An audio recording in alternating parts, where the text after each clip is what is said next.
আলহামদুলিল্লাহি রব্বিল আলামিন ওয়াসসালাতু ওয়াসসালামু আলা সাইয়্যিদিল মুরসালিন আম্মা বা'দ ফাআউযু বিল্লাহি মিনাশ শাইতানির রাজিম বিসমিল্লাহির রহমানির রহিম আসসালাতু ওয়াসসালামু আলাইকা ইয়া রাসূলুল্লাহ ওয়া আলা আলিকা ওয়া আসহাবিকা ইয়া হাবিবাল্লাহ আসসালাতু ওয়াসসালামু আলাইকা ইয়া নবিয়াল্লাহ ওয়া আলা আলিকা ওয়া আসহাবিকা ইয়া নূর আল্লাহ। মাদানী চ্যানেলের দর্শক শ্রোতা, আলহামদুলিল্লাহ উপস্থিত হয়েছি আরেকটি বার মাদানী চ্যানেল বাংলার ধারাবাহিক একটি অনুষ্ঠান জ্ঞানের ভুবন। আলহামদুলিল্লাহ আপনারা যেখান থেকে আমাদের এই অনুষ্ঠান দেখতে পাচ্ছেন, আপনাদের সকলকে জানায় আন্তরিক শুভেচ্ছা ও অভিনন্দন। দর্শক, আমাদের এই জ্ঞানের ভুবন অনুষ্ঠানের মধ্যে আমরা আলহামদুলিল্লাহ দাওয়াতি ইসলামী প্রকাশনা প্রতিষ্ঠান মাকতাবাতুল মদিনা থেকে প্রকাশিত বিভিন্ন কিতাব রিসালা নিয়ে আলহামদুলিল্লাহ আলোচনা করার সৌভাগ্য হয়ে থাকে। পাশাপাশি আমাদের ওয়েবসাইট রয়েছে www.dawatiislami.net, বুকস লাইব্রেরি অপশনে অসংখ্য কিতাব আপনারা দেখতে পাবেন। ওইখান থেকেও বিভিন্ন কিতাব নিয়ে আলহামদুলিল্লাহ আমরা আলোচনা করার চেষ্টা করে থাকি। তো আজকে ইনশাআল্লাহ খুবই গুরুত্বপূর্ণ একটি কিতাব নিয়ে আপনাদের সামনে আলোচনা করব। তার আগে আসুন দরুদ শরীফ পাঠ করার কেমন ফজিলত ও বরকত রয়েছে সে সম্পর্কে একটি হাদিস শরীফ শ্রবণ করি।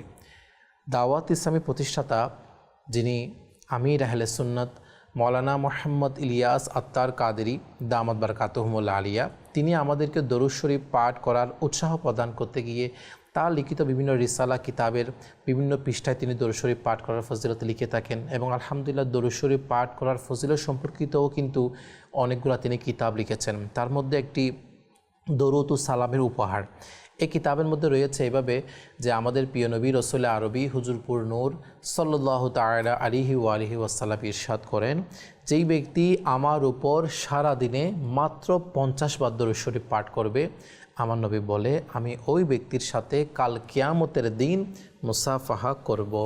সুবহানাল্লাহ সুবহানাল্লাহ। আল্লাহ তাআলা আমাদেরকেও বেশি পরিমাণে দরুদ শরীফ পাঠ করার তৌফিক দান করুক, স্পেশালি ডেইলি যেন কমপক্ষে 50 বার যেন মিস না হয়। আল্লাহ তাআলা আমাকে এবং আপনাদের সকলকে আমল করার তৌফিক দিক। আসুন আমরা মহব্বত সহকারে আরেকবার দরুদ শরীফ পাঠ করি। সল্লু আলাল হাবিব সাল্লাল্লাহু তাআলা আলা মুহাম্মদ সাল্লাল্লাহু তাআলা আলাইহি ওয়া আলিহি ওয়াসাল্লাম। দর্শক শ্রোতা, আজকে আমরা খুবই সুন্দর একটি কিতাব যেটি আমার সামনে রয়েছে, আর সেই কিতাবের ব্যাপারে আজকে আমরা ইনশাআল্লাহ আলোচনা করব। এই কিতাবটার নাম হচ্ছে সন্তানের হক। জি হ্যাঁ, সন্তানের হক খুবই গুরুত্বপূর্ণ একটি বিষয় এবং এই কিতাবের মূল্য নির্ধারণ করা হয়েছে মাকতাবাতুল মদিনা কর্তৃক মাত্র 20 টাকা। তো 20 টাকা তো এখন বর্তমানে খুবই অল্পতে আমাদের খরচ হয়ে যায়। তো অনুরোধ থাকবে এই গুরুত্বপূর্ণ কিতাবটি অল্প টাকা হাদিয়া দিয়ে মাকতাবাতুল মদিনা থেকে খরিদ করে অধ্যয়ন করার জন্য। কেন আপনি কিতাবটি অধ্যয়ন করবেন, এটার গুরুত্ব কী সেটা সম্পর্কে যদি বলি, সন্তানের হক সম্পর্কিত এই কিতাবটি প্রথমত কে লিখেছেন এবং এটি কারা আমাদের কাছে উপস্থাপন করেছেন সে সম্পর্কে দাওয়াত ইসলামের একটি বিভাগ, সেটি হচ্ছে আল মদিনাতুল ইলমিয়া। জি হ্যাঁ, দাওয়াত ইসলামী খুবই গুরুত্বপূর্ণ একটি বিভাগ এই আল মদিনাতুল ইলমিয়া। আচ্ছা, এটা সম্পর্কে একটু আপনাদেরকে বলি, কেননা এই কিতাবটি আমাদের কাছে আলহামদুলিল্লাহ উপহারস্বরূপ এই আল মদিনাতুল ইলমিয়া বিভাগ দিয়েছে।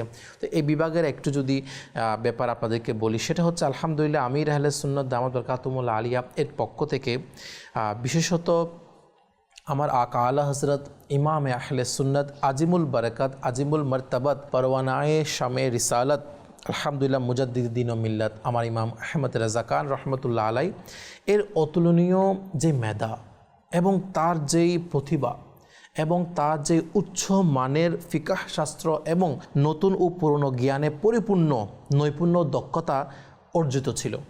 তো এই আলা হজরত রহমতুল্লাহ তাআলা আলাই প্রায় 1000 কিতাব ও 55টিরও বেশি শাখায় আলহামদুলিল্লাহ তিনি ইলমি দক্ষতা প্রমাণ করেছেন, অর্থাৎ বিভিন্ন বিষয়ে।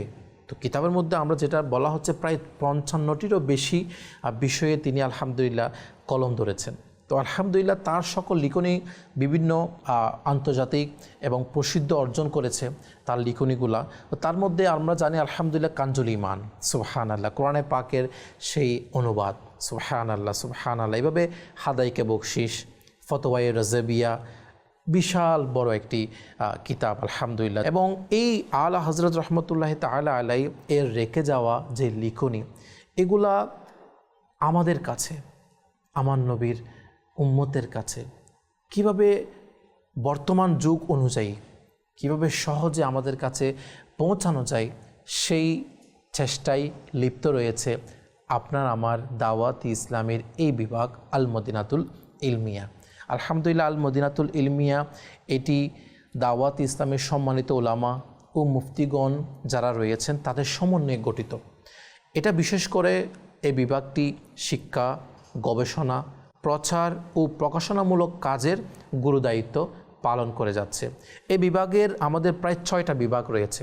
এই আল মদিনাতুল ইলমিয়া বিভাগের নিচে আরও 6টি বিভাগ রয়েছে। তার মধ্যে একটি হচ্ছে আলা হযরতের পুস্তিকা বিভাগ, অর্থাৎ পুরো আল মদিনাতুল ইলমিয়ার একটা ডিপার্টমেন্ট করা হয়েছে যেখানে অসংখ্য ওলামায়ে কেরাম রয়েছে যাদের শুধু একটাই কাজ, তারা শুধু আলা হযরত রহমতুল্লাহি তাআলা আলাইহি এর কিতাবগুলো আমাদের কাছে কিভাবে সহজে পেশ করা যায় সেই কাজে তারা ব্যস্ত। আরেকটি হচ্ছে পাঠ্যপুস্তক বিভাগ, আরেকটি হচ্ছে সংশোধনমূলক কিতাব বিভাগ, আরেকটি হচ্ছে কিতাব অনুবাদ বিভাগ এবং আরেকটি কিতাব নিরীক্ষণ বিভাগ, এভাবে উৎস নিরূপণ বিভাগ, এটিও এই আল মদিনাতুল ইলমিয়ার একটি অংশ। এবং বিশেষ করে আল মদিনাতুল ইলমিয়ার অনেকগুলো ডিপার্টমেন্ট তো রয়েছে, তো প্রত্যেকটা মানুষের কিছু কাজের ফার্স্ট প্রায়োরিটি থাকে, প্রায়োরিটি বেশে কাজগুলো করে থাকে। ঠিক সেরকম আল মদিনাতুল ইলমিয়ারও যেই কাজকে ফার্স্ট প্রায়োরিটি দিয়ে থাকে সেটা হচ্ছে আলা হযরতের কিতাব বিভাগকে নিয়ে। জি হ্যাঁ, আলহামদুলিল্লাহ, প্রথম কাজ হচ্ছে তারা আলা হযরতের যে কিতাবগুলো রয়েছে, যে হাজারো কিতাব, যে 50-এরও বেশি শাখায় যে ইনি কিতাব লিখেছেন, সেগুলো কিভাবে আমরা পড়তে পারি, আমাদের কাছে কিভাবে সহজে পৌঁছাতে পারে, তারা আলহামদুলিল্লাহ দিন রাত পরিশ্রম করে যাচ্ছে। এই আল মদিনাতুল ইলমিয়া বিভাগ আলহামদুলিল্লাহ সন্তানের হক এই কিতাবটি খুবই ছোট্ট আকারে আমাদেরকে উপহার দিয়েছেন। যদি এর কিছু ভূমিকা সম্পর্কে বলি, দেখেন প্রিয় ইসলামী ভাইয়েরা, আল্লাহ পাক মানুষকে পিতামাতার সাথে সদাচরণ করার আদেশ দিয়েছেন। যেমন কোরআনে পাকের সূরা আহকাফ এর আয়াত নাম্বার 15, এর মধ্যে রয়েছে কানজুল ঈমান থেকে অনুবাদকৃত, আর আমি মানুষকে নির্দেশ দিয়েছি যেন আপন মাতা পিতার প্রতি সৎ ব্যবহার করে। তো আলা হযরত রহমতুল্লাহি তাআলা আলাইহি এই আয়াত থেকেও অসংখ্য অনুবাদ তাফসীর আলহামদুলিল্লাহ তিনি তার কানজুল ঈমানের মধ্যে করেছেন, যেগুলো আলহামদুলিল্লাহ আমাদের এই সন্তানের হক এই কিতাবের মধ্যে খুবই সুন্দরভাবে যে পিতামাতার হক আদায় করার ক্ষেত্রে, পিতামাতাকে সম্মান করার ক্ষেত্রে কতটুকু গুরুত্ব। আরেকটি খুবই সুন্দর বিষয় এই কিতাবের মধ্যে আলা হযরত রহমতুল্লাহি তাআলা আলাইহি কোরআনে পাকের একটি সূরার একটি আয়াত তুলে ধরেছেন, যেটি সূরা লুকমান আয়াত নাম্বার 14 কানজুল ঈমান থেকে অনুবাদকৃত। কৃতজ্ঞতা প্রকাশ করো আমার এবং আপন পিতা মাতার, আপন মাতা পিতার ব্যাপারে দেখেন বিষয়টা, যেখানে আল্লাহ পাকের কৃতজ্ঞতার কথা তুলে ধরেছেন, সেখানে আল্লাহ পাকের সাথে মাতা পিতার কথাও টেনে এনেছেন। তাহলে বোঝা যায় মাতা পিতার হক আদায় করা কতটুকু গুরুত্ব। প্রিয় ইসলামী ভাইয়েরা, কোরআনে পাকের যে 2টি আয়াত আমরা আলহামদুলিল্লাহ শ্রবণ করলাম, এ থেকে আমাদের বোঝার সৌভাগ্য হলো যে আসলে কোরআনে পাকের মধ্যে সন্তান থেকে পিতামাতার হক আদায় করার ক্ষেত্রে, পিতামাতাকে সম্মান করার ক্ষেত্রে, পিতামাতার আদব করার ক্ষেত্রে কোরআনে পাক এবং হাদিস শরীফের মধ্যে অসংখ্য জায়গায় আল্লাহ পাক আমাদেরকে এই শিক্ষা দিয়েছেন। ঠিক এইভাবে আলহামদুলিল্লাহ আমার আলা হযরত রহমতুল্লাহি তাআলা আলাইহি তিনিও কিন্তু আরেকটি খুবই গুরুত্বপূর্ণ পয়েন্ট নিয়ে, অর্থাৎ সন্তান থেকে তো মা বাবার হক আদায় করার বিষয় তো আলহামদুলিল্লাহ রয়েছে, কিন্তু ঠিক এইভাবে মা বাবা থেকেও সন্তানের জন্য অনেকগুলো হক রয়েছে। এই সন্তানের হক নিয়ে আলহামদুলিল্লাহ আমার আলা হযরত রহমতুল্লাহি তাআলা আলাইহি কলম ধরেছেন। পিতামাতার উপরে সন্তানের যে হক রয়েছে এই বিষয়ে যে অনেকগুলো বিষয় এমন আছে, বলা হচ্ছে আলা হযরত রহমতুল্লাহি তাআলা আলাইহি কিতাব থেকে আমরা জানতে পারি, যদিও এই হকসমূহের মধ্যে অধিকাংশই আদায় করা পিতামাতার উপর ওয়াজিব নয়, কিন্তু পিতামাতার নিজের সন্তানদের উত্তম প্রশিক্ষণ দেয়া, তাদের সত্যিকার মুসলমান বানানো, দুনিয়া ও আখিরাতে তাদের সফল দেখতে চায়, নিজেও আনন্দিত হতে চায়, তবে এই হকসমূহের ব্যাপারে খেয়াল রাখতে হবে। তাই এই সন্তানের হক পুস্তিকায় আলহামদুলিল্লাহ জ্ঞানের ভান্ডার, যেটাতে আলা হযরত রহমতুল্লাহি তাআলা আলাইহি সন্তানের সুশিক্ষা নিয়ে, সন্তানের হক আদায় করা নিয়ে প্রায় 80টি হক হাদিসে মুরফুয়ার আলোকে শুধুমাত্র কয়েকটি পৃষ্ঠায় বর্ণনা করে যেন সমুদ্রকে পানির পাত্রে বন্দি করে দিলেন। সুবহানাল্লাহ, সুবহানাল্লাহ। এটিও তার কলমের উৎকর্ষতা যে অনেক পৃষ্ঠা সম্বলিত ব্যাখ্যাকে আলা হযরত রহমতুল্লাহি তাআলা আলাই কয়েকটি পৃষ্ঠায় বর্ণনা করে দিয়েছেন। সুবহানাল্লাহ, সুবহানাল্লাহ। এই পুস্তিকায় এই বিশেষত্বের প্রতি দৃষ্টি রেখে আল মদিনাতুল ইলমিয়া এই বিভাগ এই ব্যাপারে ইচ্ছা পোষণ করলো যে আলা হযরত ইমাম আহলে সুন্নাত ইমাম আহমদ রাজা খান রহমতুল্লাহি তাআলা আলাই এর এই মহান সংশোধনমূলক লিখনিকেও সাধারণ ও বিশেষ ইসলামী ভাইদের খিদমতে উপস্থাপন করার। সুতরাং আলা হযরত রহমতুল্লাহি তাআলা আলাইহির কিতাব বিভাগ এর মাদানী ইসলামী ভাইয়েরা অনেক পরিশ্রম ও আত্মনিয়োগে সহজীকরণ, উৎস নির্ণয় এবং সংশোধন ইত্যাদির কাজ করেন, আর অনুমান নিম্নে প্রদত্ত কাজের বিবরণ দ্বারা করতে পারেন। কীরকম? আয়াত ও হাদিস এবং অন্যান্য ইবারতের উদ্ধৃতি যথাসম্ভব লিপিবদ্ধ করার চেষ্টা করা হয়েছে এই কিতাবের মধ্যে। দ্বিতীয় নম্বর বিষয়, বিভিন্ন স্থানে আরবি শব্দ এবং কঠিন বাক্যকে সহজ করে দেওয়া হয়েছে এই কিতাবের মধ্যে, যাতে পুস্তিকায় বর্ণনাকৃত মাসআলা সহজে বোঝা যায়। আল মদিনাতুল ইলমিয়া বিভাগ এই কিতাবটা সহজে আমাদের কাছে পৌঁছানোর ক্ষেত্রে আরও কী বিষয় চেষ্টা করেছেন, যেমন অনুরূপভাবে প্রয়োজন অনুসারে ব্যাখ্যা সহকারে শরঈ মাসালা বর্ণনা করে এই কিতাবের মধ্যে দেওয়া হয়েছে। ইসলামী ভাইদের সুবিধার জন্য ফিকিহি পরিভাষার সংজ্ঞা আরবি মতন সহ অনুবাদ সহজভাবে বর্ণনা করার চেষ্টা করা হয়েছে। নতুন ব্যাখ্যা নতুন লাইনে লিপিবদ্ধ করা হয়েছে, যাতে অধ্যয়নকারীরা সহজেই মাসআলা বুঝতে পারে। কোরআনের আয়াতকে বাক্স করে এবং হাদিসের মতনকে কোলন, কিতাবের নাম এবং অন্যান্য গুরুত্বপূর্ণ ইবারতকে ব্র্যাকেট দ্বারা হাইলাইট করা হয়েছে কিতাবের মধ্যে। অবশেষে তথ্যসূত্রের তালিকা, আলহামদুলিল্লাহ, রচয়িতা ও গ্রন্থকারের নাম, তাদের উফাতের সন এবং প্রকাশনা সহকারে এখানে উল্লেখ করা হয়েছে।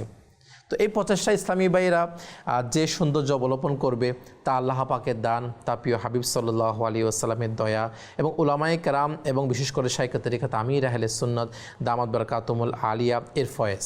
আর যে অপূর্ণতা দেখা যাবে তাতে নিঃসন্দেহে আমাদের অলসতার কারণে মনে করবেন। এটা কিতাবের লিখনি যারা আল মদিনাতুল ইলমিয়া বিভাগ আমাদের কাছে উপস্থাপন করেছেন। দর্শক, আপনাদেরকে একটু সন্তানের হক এই কিতাবের গুরুত্বটা এবং এই সন্তানের হক কিতাবের ব্যাপারে কিছু ভূমিকা আপনাদের কাছে তুলে ধরার সৌভাগ্য অর্জন করেছি, আলহামদুলিল্লাহ। তাহলে আপনারা বুঝতেই পাচ্ছেন যে সন্তানের হক আদায়, এই যে সন্তানের হক নামে যে কিতাবটি, এটি আমাদের কাছে এত সহজে আসেনি, আলহামদুলিল্লাহ। পুরো অনেকগুলো বিভাগ এবং সবচেয়ে বড় বিষয় আমার আলা হযরত রহমতুল্লাহ আলাই যে হাদিস শরীফে বিভিন্ন বিষয় এই মাত্র কয়েকটা বিষয়ের মধ্যে, কয়েকটা পৃষ্ঠার মধ্যে যে আলা হযরত নিয়ে এসেছেন এত অল্প লিখনির মধ্যে, তাহলে এটা আমাদের জন্য অনেক বড় নিয়ামত। এটা আল্লাহ পাক আমার আলা হযরত রহমতুল্লাহি তাআলা আলাইকে যে জ্ঞান দিয়েছে, তিনি সে জ্ঞান মহা যে সমুদ্র আল্লাহ পাক তাকে যে নিয়ামত দিয়েছে, তিনি সেটার মাধ্যমে আল্লাহ পাকেরই দয়ায় যে হাদিসে মোবারকা বিভিন্ন গুরুত্বগুলো খুব অল্প কয়েকটা কথার মধ্যে আমাদের কাছে আমরা যেন সহজে পড়তে পারি, সে ব্যাপারে আলহামদুলিল্লাহ কিতাবের মধ্যে তুলে ধরা হয়েছে। তাহলে আপনারা বুঝতে পারছেন মা বাবা কে না হতে চায়, সন্তানের বাবা কে না হতে চায়, এবং পরিবার তো সবাই এটা আশা করে যে আমারও একদিন একটি পরিবার হবে। তো যারা মা বাবা হওয়ার আগেও কিন্তু সন্তানের হক সম্পর্কে জানা দরকার। জি এই কিতাবের মধ্যেও অনেকগুলো বিষয় এমন আছে, অনেকগুলো মাসআলা এমন আছে যেগুলো খুব সুন্দর প্রশ্ন আকারে এখানে দিয়ে দেওয়া হয়েছে। এখানে প্রশ্ন লেখা হয়েছে যে পিতামাতার ছেলের কীরূপ হক রয়েছে, হক আদায় না করলে কী বিষয়, এবং কোরআনে পাকের অসংখ্যগুলো আয়াত দ্বারা ওই মাসআলাগুলার ওই প্রশ্নগুলার আলহামদুলিল্লাহ উত্তর দেওয়া হয়েছে। আপনাদের উৎসাহের জন্য এই কিতাব থেকে আরও কয়েকটা বিষয় আমি তুলে ধরব, যেন আপনারা বাকি কি পুরো এই কিতাবটি পড়ার জন্য উৎসাহিত হন। যেমনটা এই কিতাবের মধ্যে আমরা আগেও শুনেছি একটু আগে যে প্রায় 80টি বিষয় এখানে তুলে ধরা হয়েছে। হাদিসে মোবারকা থেকে বিভিন্ন বিষয় থেকে এখানে 80টি বিষয় সন্তানের হক নিয়ে দেওয়া হয়েছে। তার মধ্যে যেটা সর্বপ্রথম যে বিষয়টা, সেটা হচ্ছে বলা হচ্ছে সর্বপ্রথম সন্তানের যে বিষয় হক, সেটা হলো সন্তানের জন্মের পূর্ব থেকে যে বান্দা যেন নিজের বিবাহ যে করবে, অর্থাৎ মানুষ তো প্রথম আগে বিবাহ করে, শাদী করে, তো বিবাহ করার ক্ষেত্রে বলা হচ্ছে বিবাহ করার আগে থেকে সন্তানের হক শুরু হয়ে যায়। আল্লাহু আকবার, এখনও সন্তানই হয় না, বিবাহ হয়নি, তাহলে কিতাবের মধ্যে কি বলা হচ্ছে? বলা হচ্ছে বান্দা যেন নিজের বিবাহ কোনো নিচু বংশ থেকে না করে, কেননা খারাপ বংশ অবশ্যই খারাপ প্রভাব বিস্তার করে। আল্লাহু আকবার, আল্লাহু আকবার। অর্থাৎ এখানে এটা বলা হয়েছে আমি যেরকম বংশ ঠিক যেন সেরকম চেষ্টা করা হয় আমার মতো কোনো বংশ বা আমাদের কোনো উঁচু বংশকে বিবাহ করার ক্ষেত্রে। কেননা খারাপ বংশ বা যারা খারাপ বংশ যেটাকে এখানে বলা হয়েছে, আপনারা বুঝে উঠতে পারছেন এই বিষয়টা। কেননা মা যদি খারাপ বংশ থেকে হয়ে থাকে, কেননা যে সন্তান আসবে ওই মায়ের গর্ভ থেকে সেটা সন্তানের উপরও প্রভাব বিস্তার করে। তো সেজন্য বলা হচ্ছে বাবার যেটা সন্তানের জন্য হক রয়েছে সেটা কিন্তু বিবাহের আগে থেকে। তো এইভাবে করে আরও অনেকগুলা বিষয়, অনেকগুলা এখানে সন্তানের হকের ব্যাপারে এই কিতাবের মধ্যে বিস্তারিত তুলে ধরা হয়েছে 1 2 3 4 5 6 করে করে। এবং আরেকটা ইন্টারেস্টিং বিষয় যেটা আমি একটু আগে আপনাদেরকে বলেছি, যেখানে শুধু 1 2 3 আকারে একটা বিষয় বলে দেওয়া হয়নি, সাথে সাথে যেই কথাটা বলা হয়েছে এই কথাটা কোন হাদিস শরীফ থেকে বলা হচ্ছে, এই কথাটা কোন কিতাব থেকে বলা হচ্ছে, এটা একেবারে কিতাবের পৃষ্ঠার হাদিস নম্বর সহ একেবারে এখানে তুলে ধরা হয়েছে। তো সেই জন্য দর্শক শ্রোতা অনুরোধ থাকবে, সন্তান কার নেই এবং সন্তান আল্লাহ পাকের দরবারে কে আশা করে না। তো সন্তানের হক তো আগে আমরা আদায় করার যে বিষয়গুলো, ইসলাম আমাকে আপনাকে কি হুকুম দিয়েছে, কি আহকাম দিয়েছে, আমি আপনাকে সত্যি বলবো, আপনি যত ইলমের অধিকারী হোক না কেন, আপনি যখন এই সন্তানের হক এই কিতাবটা আপনি অধ্যয়ন করবেন, এমন এমন অনেকগুলো বিষয় আপনি জানতে পারবেন যা আপনি কখনো আগে শুনেননি। কেননা আলা হযরতের সেই কিতাবের সে জ্ঞানের সমুদ্র, এমন এমন বিষয় এখানে তিনি তুলে ধরেছেন যেগুলো আসলেই মানুষকে অবাক করে দেয় যখন সে এই কিতাবটি অধ্যয়ন করবে। যেমন আমিও যখন এই কিতাবটি একটু স্টাডি করছিলাম তখন আল্লাহ পাকের দয়া এমন এমন বিষয় যা প্রথম আমি শুনেছি এরকম আমার মধ্যে রয়েছে। তাই আপনাদের কাছে আমি বিনীত অনুরোধ করব দর্শক শ্রোতা, মানুষের অনেকগুলা বিষয় আছে দুনিয়ার মধ্যে, আল্লাহ পাকের হক আছে, ঠিক এভাবে বান্দার হকও কিন্তু আছে। তো অনেকগুলো হক আছে যেগুলা আমাদের উপর কিন্তু ইসলামের মধ্যে কিতাবের মধ্যে অনেক ক্ষেত্রে ওয়াজিবও বলা হয়েছে, যে এগুলো যদি আমরা আদায় না করি কাল কিয়ামতের দিন প্রশ্নের সম্মুখীন হতে হবে। এখন যদি না জানি কোন হকটা আমার জন্য রয়েছে, কোন হকটা আমার থেকে আদায় করতে হবে, আর না জেনে যদি দুনিয়া পার করে চলে যায়, কাল কিয়ামতের দিন আল্লাহ পাক যদি প্রশ্ন করে তখন কি জবাব দিব। তাই দর্শক শ্রোতা আপনাদের কাছে বিনীত অনুরোধ করব, এই কিতাবটি আপনারা অধ্যয়ন করুন, মাত্র 20 টাকা হাদিয়া দিয়ে আপনারা সংগ্রহ করুন। খুবই সুন্দর এটাকে মাশাআল্লাহ বাইন্ডিং করা হয়েছে এবং খুব সুন্দরভাবে এটা আমাদের কাছে উপহার স্বরূপ মাকতাবাতুল মদিনা প্রকাশিত করেছে, আলহামদুলিল্লাহ। আপনাদের উৎসাহের জন্য আরেকটা বিষয় বলবো, যে এখানে তো অনেকগুলো বিষয় আছে মা বাবার সন্তানের জন্য হকের ব্যাপারে, তো অনেকগুলো এমনও বিষয় আছে যেগুলো কিন্তু মা বাবার উপর বা পিতার উপর ওয়াজিব রয়েছে। যেমনটা এখানে একটা বিষয় বলা হয়েছে, প্রায় 5-6টা বিষয় এসেছে, আপনাদের উৎসাহের জন্য জাস্ট একটা বিষয় বলবো, সেটা হচ্ছে ভরণ পোষণ পিতার উপর ওয়াজিব হওয়া এবং সে না দিলে তবে শাসক দিতে বাধ্য করবে, না মানলে বন্দি করা যাবে, অথচ সন্তানের অন্য কোনো হকের বিষয়ে পিতামাতা অবরুদ্ধ হয় না। ফতোয়ায়ে স্বামীতে জাকিরায়ের উদ্ধৃত করা হয়েছে, পিতাকে তার ছেলের ঋণের ব্যাপারে সম্পৃক্ত করা যাবে না। যদি বংশের ধারাবাহিকতা পিতা থেকে উপরেও চলে যায় এবং পুত্র থেকে নিচেও চলে যায়, তবে ভরণ পোষণ না দেওয়া অবস্থায় পিতাকে বন্দী করা যাবে, কেননা এতে ছোটদের হক ক্ষুণ্ণ হয়ে থাকে। তো দর্শক শ্রোতা, এই ধরনের অনেকগুলা ওয়াজিব বিষয় যেগুলো পিতামাতার উপর রয়েছে আছে কি নাই, এগুলো আলহামদুলিল্লাহ মায়ের ব্যাপারে অনেকগুলো হক আছে যেগুলো সন্তানের উপর ওয়াজিব, এবং ওই সময় বাবার উপর কী দায়িত্ব, এইরকম বিস্তারিত বিষয়। এবং ছেলে যখন 7 বছর হবে, মেয়ে যখন 9 বছর হবে, অনেকগুলো মাসআলা আছে, অনেকগুলো বিষয় আছে পিতামাতার উপর। যখন যদি এই পিতামাতায় হকগুলো আদায় না করে তাহলে পিতামাতা গুনাহগার হবে, এমন কি বিষয়, এগুলো জানার জন্য আপনাদের কাছে আমি বিনীত অনুরোধ করব, এই কিতাবটি অধ্যয়ন করুন, সংগ্রহ করুন। আল্লাহ পাক আমাদেরকে সন্তানের হক আদায় করার ক্ষেত্রে তৌফিক দান করুক। এভাবে শুধু সন্তান কেন, ইসলামের মধ্যে বিভিন্ন মানুষের আপনার দৈনন্দিন জীবনের মধ্যে একে অপরের প্রতি আমাদের অনেকগুলো হক আছে, প্রতিবেশীর হক আছে, মা বাবার হক আছে, সন্তানের হক আছে, অনেকগুলো বিষয় আপনি অধ্যয়ন করলে, ইলমে দিন অর্জন করলে আপনি জানতে পারবেন। কিন্তু সময় দিতে হবে, চেষ্টা করতে হবে। কত সময় কত দিকে চলে যায়, মোবাইলে চলে যায়, টিভিতে চলে যায়, কত আড্ডাতে চলে যায়। তো মাত্র কয় পৃষ্ঠা, এখানে 32 থেকে 33 পৃষ্ঠা কিতাব, এটি পড়তে কতক্ষণ লাগবে?